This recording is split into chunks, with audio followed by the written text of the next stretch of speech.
dia a todos. Vamos então dar início à sessão.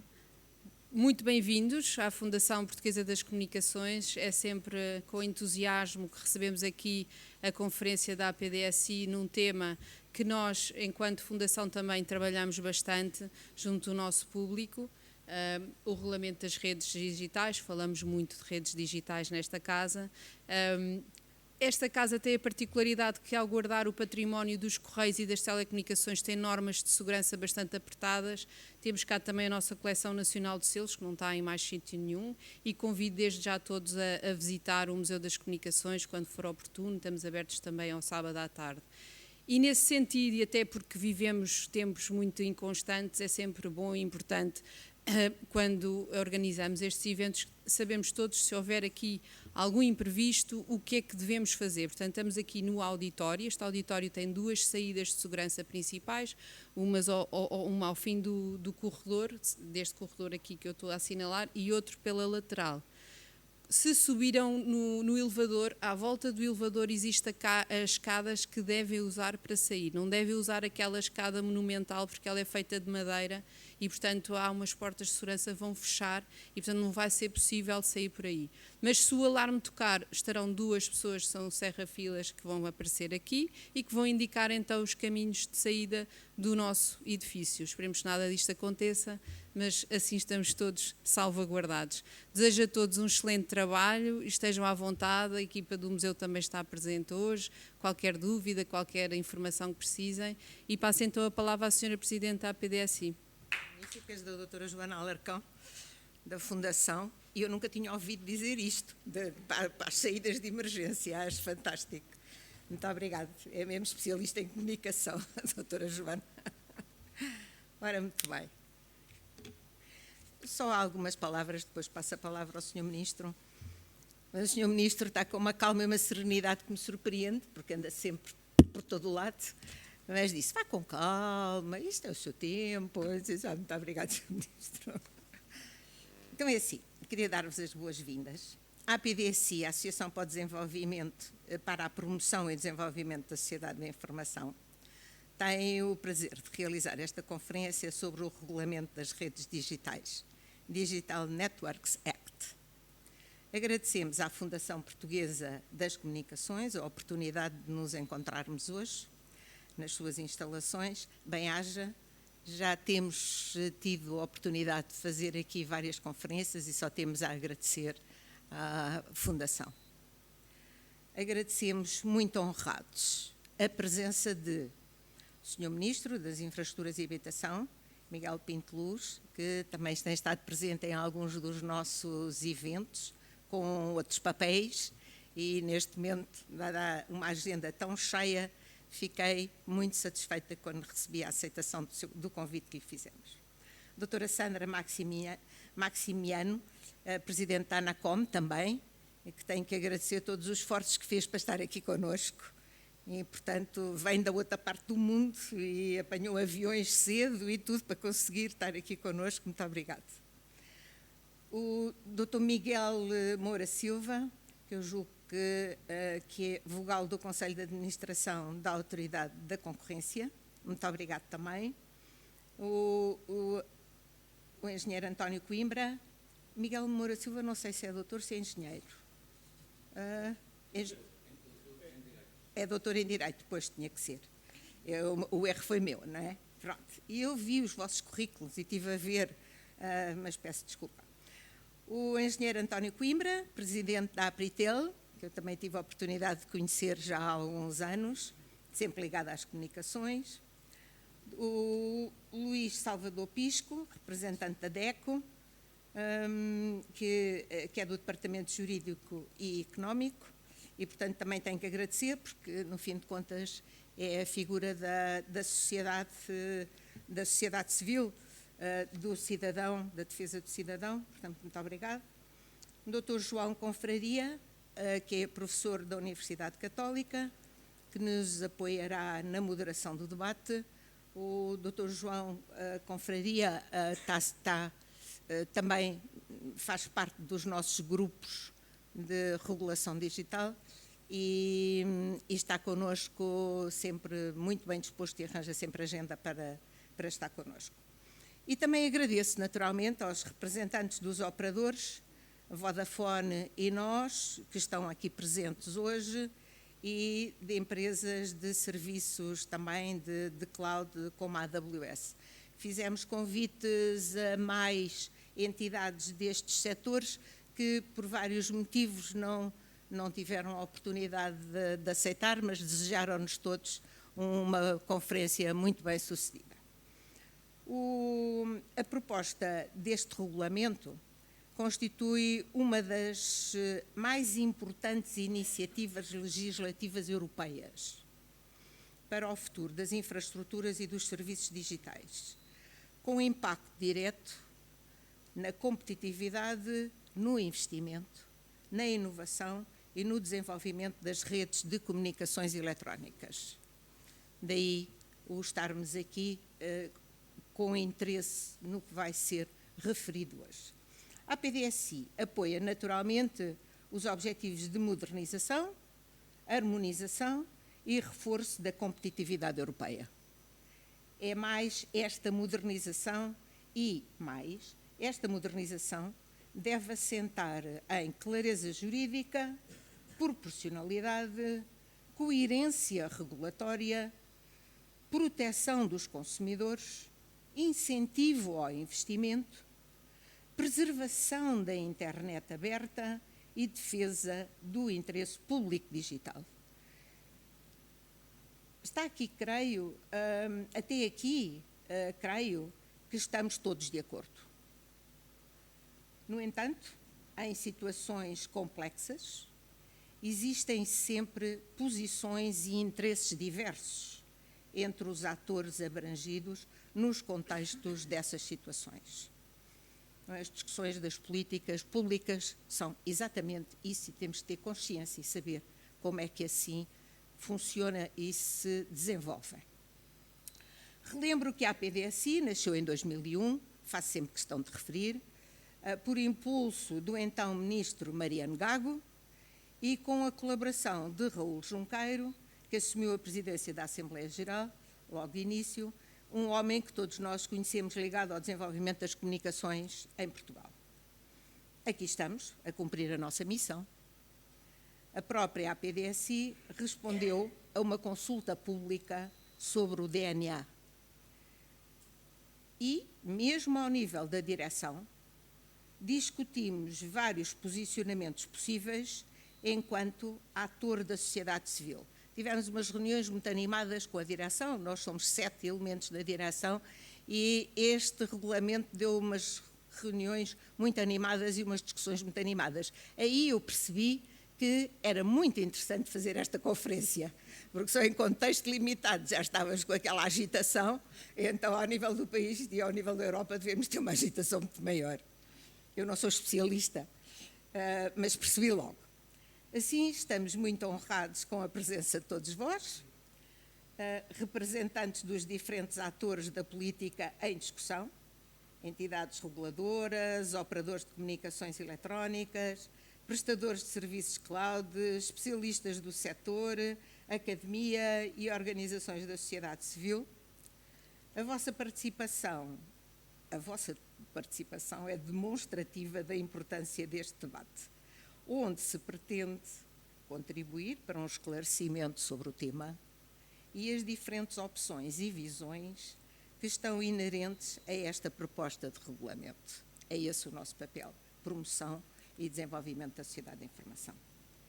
Avançamos, então, tendo presente que este Digital Network Act constitui uma oportunidade para Portugal e para a Europa. Faço votos de uma excelente conferência. São os meus votos, são os votos da APDSI. Chamo ao palco agora o Sr. Ministro Miguel Pinto Luz, que eu tenho aqui um currículo, mas acho que não vale a pena nós dizermos, não é? Até ontem, ao ver os currículos dos nossos convidados, estive a analisar e a estudar todos e disse, meu Deus, impressionante. Ok, muito obrigado, agradeço imenso, muito obrigado a sua presença, é sempre muito bem-vindo Muito bom dia a todos.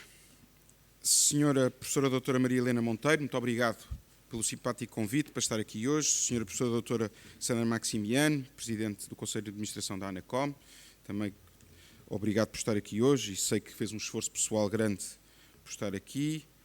Demais amigos, autoridades, representantes das empresas, minhas senhoras e meus senhores.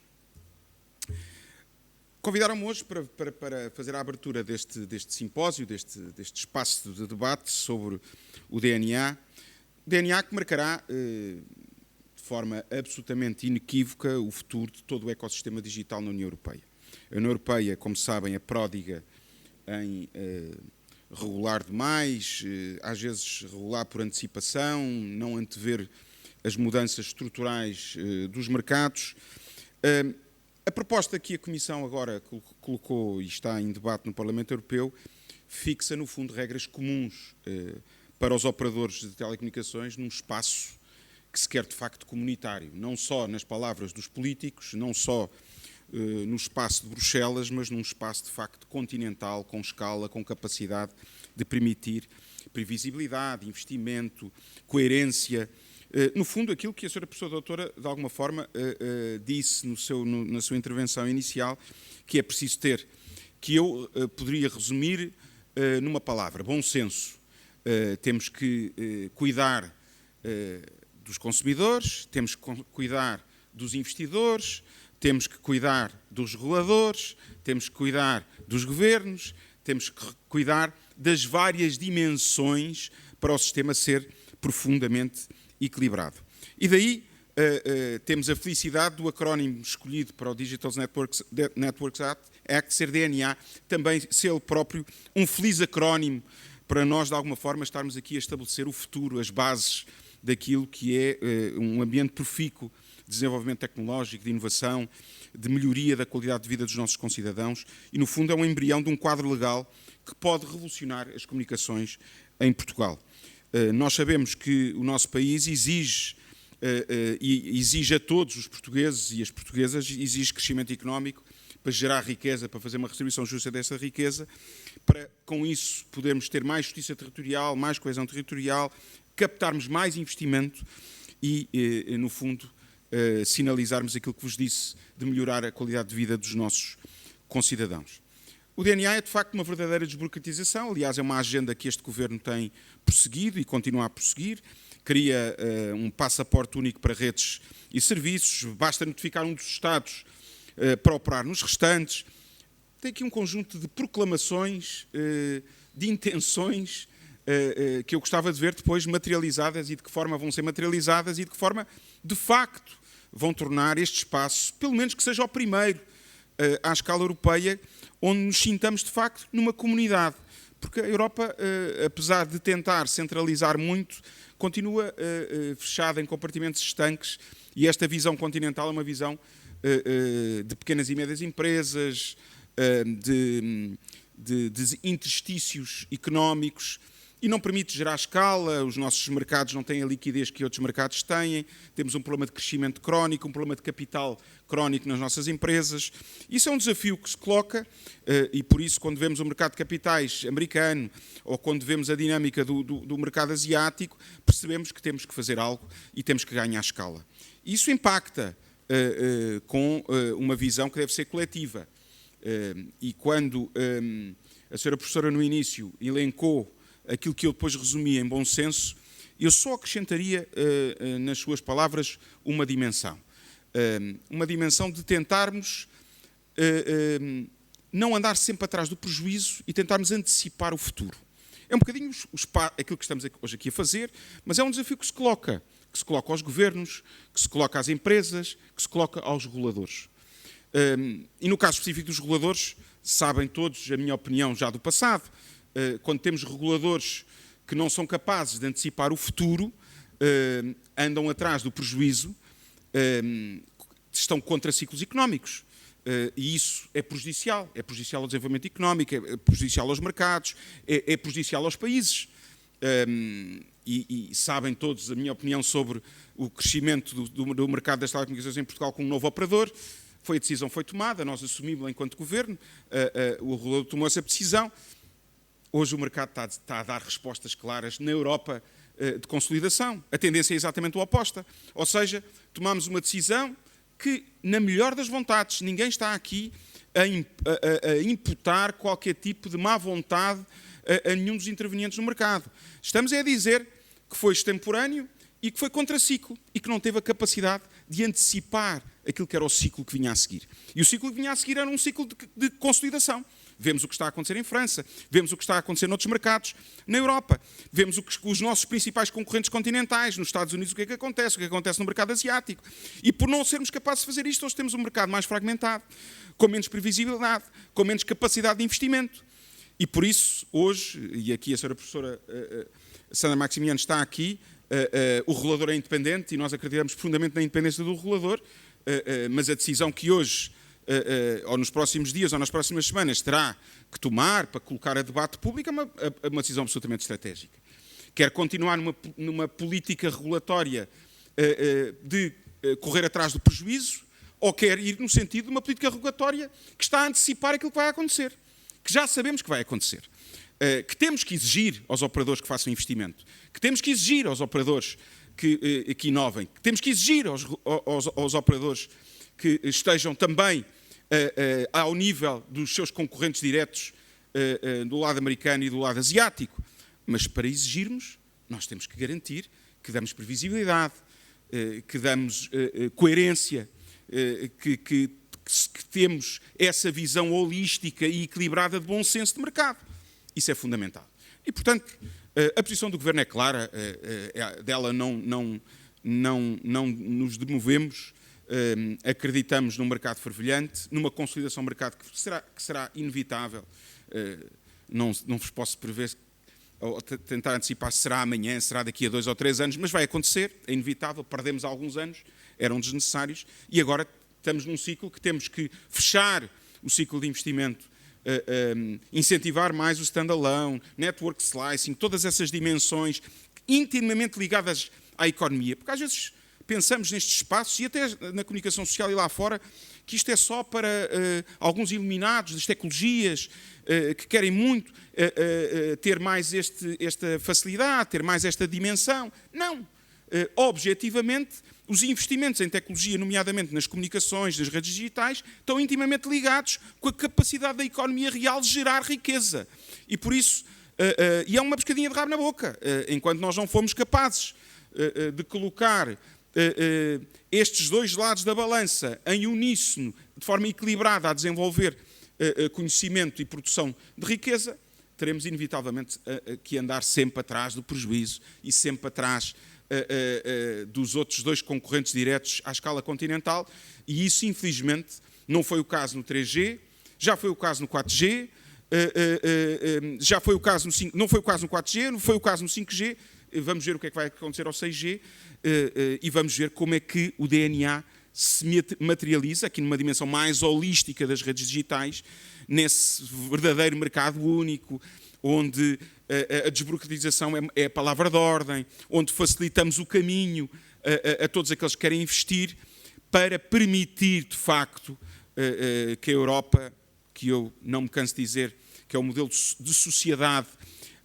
mais avançado que o mundo já experienciou, na sua dimensão humana, na sua dimensão social, na sua dimensão geopolítica, hoje sofre de dores de crescimento claras, uma enorme imprevisibilidade, uma perda clara de capacidade e de influência no mundo, e urge tomarmos medidas de cabeça erguida, mas sem receios, mas com essa capacidade de inovarmos e de estarmos à frente do nosso tempo. Se assim não o fizermos, infelizmente, eu que sou um otimista militante, não antevejo nada de bom para este mercado, e por isso continuaremos a marcar passo e continuaremos a perder competitividade para outros continentes. E esse é o desafio que se coloca aos operadores, é o desafio que se coloca ao regulador, é o desafio que se coloca a todos aqueles que são ligados a este setor, desde a academia, à ciência, à investigação, a todos aqueles que têm que utilizar os serviços deste setor para prestarem os seus próprios serviços, é um desafio que, no fundo, se coloca à sociedade em geral. E essa é a convocatória que vos lanço no final desta minha intervenção, quase como provocação para o debate que vão ter, e estarei também expectante para perceber aquilo que vai acontecer nas próximas semanas. Muito obrigado a todos e um bom debate neste simpósio, e parabéns mais uma vez à PDSI por esta iniciativa. Muito obrigado.